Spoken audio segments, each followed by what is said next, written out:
Everyone, express থেকে আমি মুরাদ বলছি। তো আজকে আমরা দেখব যে কিভাবে আপনি যে কোনো একটা ছবি থেকে ফটোশপের মাধ্যমে ছবিতে থাকা টেক্সটটাকে কিভাবে আপনি সেই ছবির সাথে মিলাই দিবেন। অর্থাৎ আমি যদি আপনাকে বলতে চাই, আমার এখানে একটা ছবি আছে, এই যে এখানে যে লেখাটা রয়েছে এই লেখাটাকে আমি এই লেখাটাকে উঠিয়ে দিতে চাচ্ছি এবং এই কালারটাই যেন থাকে। তো এটা ফটোশপে আমরা করব। তো ভিডিওটা শুরু করার আগে আমি বলতে চাচ্ছি যে যদি কেউ চ্যানেলটা সাবস্ক্রাইব না করে থাকে তবে অবশ্যই যেন সাবস্ক্রাইব করে দেন এবং ভিডিওটা শেষ পর্যন্ত দেখে যদি ভালো লাগে তবে অবশ্যই লাইক। তো এই কাজটা করার জন্য প্রথমে যে আপনার লাগবে সেটা হচ্ছে আপনার ফটোশপ ওপেন করা লাগবে। আমি আমার ফটোশপ ওপেন করতেছি। ফটোশপ ওপেন করার পর আমার ফাইলটা নিয়ে আসতেছি। ফাইলটা আমি নিয়ে আসলাম, এখানে ফাইলটা চলে আসছে। এখানে এখন আমি এই লেখাটাকে উঠাইতে যাচ্ছি এবং যেন আবার এখানে ব্যাকগ্রাউন্ড ট্রান্সপারেন্ট না হয়ে যায়, আবার অন্য কোনো ব্যাকগ্রাউন্ড না আসে, এই ব্যাকগ্রাউন্ডটাই যেন থাকে। এটার জন্য আমার যা করা লাগবে, এখান থেকে টুলবারতে এখানে দেখেন যে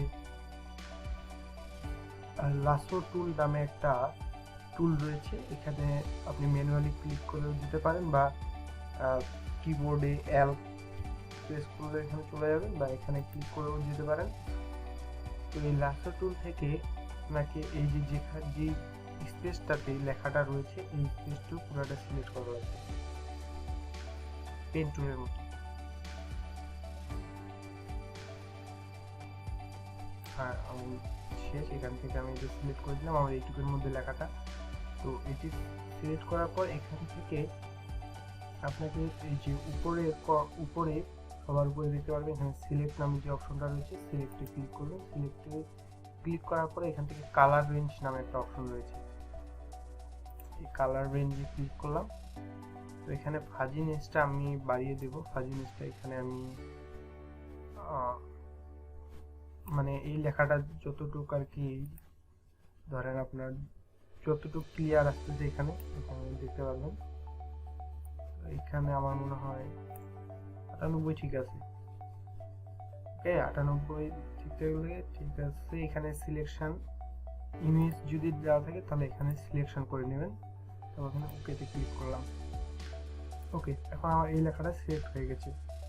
এখান থেকে এখানে আবার যাব সিলেক্টে যাওয়ার পর এখানে নিচে রিফাইন এজের নিচে হচ্ছে মডিফাই ক্লিক করলে এখানে একটা পপ আপ মেনু আসবে। এই মেনু থেকে এক্সপান্ড নামে যে অপশনটা রয়েছে এক্সপান্ডেতে ক্লিক করব। এখানে এক্সপান্ড বাই 1 পিক্সেল দেওয়া রয়েছে। তো আমি এখানে 1টাকে 10 পিক্সেল করে দেব। 10 পিক্সেল করে এখানে ওকে। তো প্রায় আমাদের কাজ শেষ। এখন আমাকে এখান থেকে যাওয়া লাগবে এডিট অপশনে যাওয়ার পর এখানে এটা শুধু আমি লেখাটাকে সিলেক্ট করলাম, এখন লেখাটাকে ফিল করা লাগবে। এই লেখাটা কোন কালার দিয়ে ফিল করবেন সেই কালারটা তো লাগবে। এখন এত কালার এইভাবে তো কম্বিনেশন করে দেওয়া যাবে। এখান থেকে এই জন্য এডিটে যাবেন। এডিটে যাওয়ার পর এখানে ফিল নামে অপশনটা রয়েছে বা শিফট F5 ক্লিক করেও যেতে পারবেন। এখান থেকে ফিলে ক্লিক করার পরে এখানে ইউসে এখানে ফোরগ্রাউন্ড, ব্যাকগ্রাউন্ড, কালার, কন্টেন্ট এওয়ার, pattern, history, black, 50% grey, white, এখান থেকে আমি কন্টেন্ট এওয়ার অপশনটা সিলেক্ট করে দেবো। দেওয়ার পর এখানে নর্মাল ওপাসিটি 100% থাকে, এখানে ওকেতে ক্লিক করে দেবো। আমার কিন্তু এই লেখাটা উঠে গেছে এবং ব্যাকগ্রাউন্ডেও কিন্তু এই কালারটাই আছে। তো এখন এখানে সিলেকশনটা আমার হয়ে আছে। তো সিলেকশনটা উঠিয়ে দেওয়ার জন্য কন্ট্রোল সাথে ডি প্রেস করে সিলেকশনটা উঠে গেল। এখান থেকে প্রায় সবকিছু কিন্তু আমাদের হয়ে গেছে কাজ। এখন এখান থেকে আমি সেভ করে দিই। ফাইল অপশন দিয়ে সেভ এস।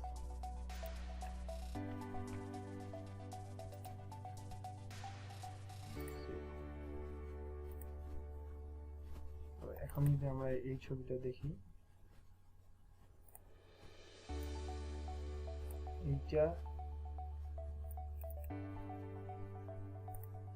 এইটা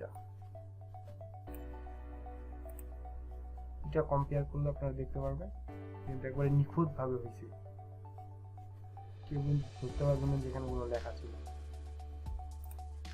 তো আজকের মতো ভিডিওটা এখানেই। এই ভিডিওটা দেখে উপকারিত হয়ে থাকেন তাহলে নিশ্চয়ই চ্যানেলটা সাবস্ক্রাইব করবেন এবং লাইক বাটনটাতে ক্লিক করবেন এবং আপনাদের বন্ধুদের সাথে শেয়ার করবেন। ধন্যবাদ।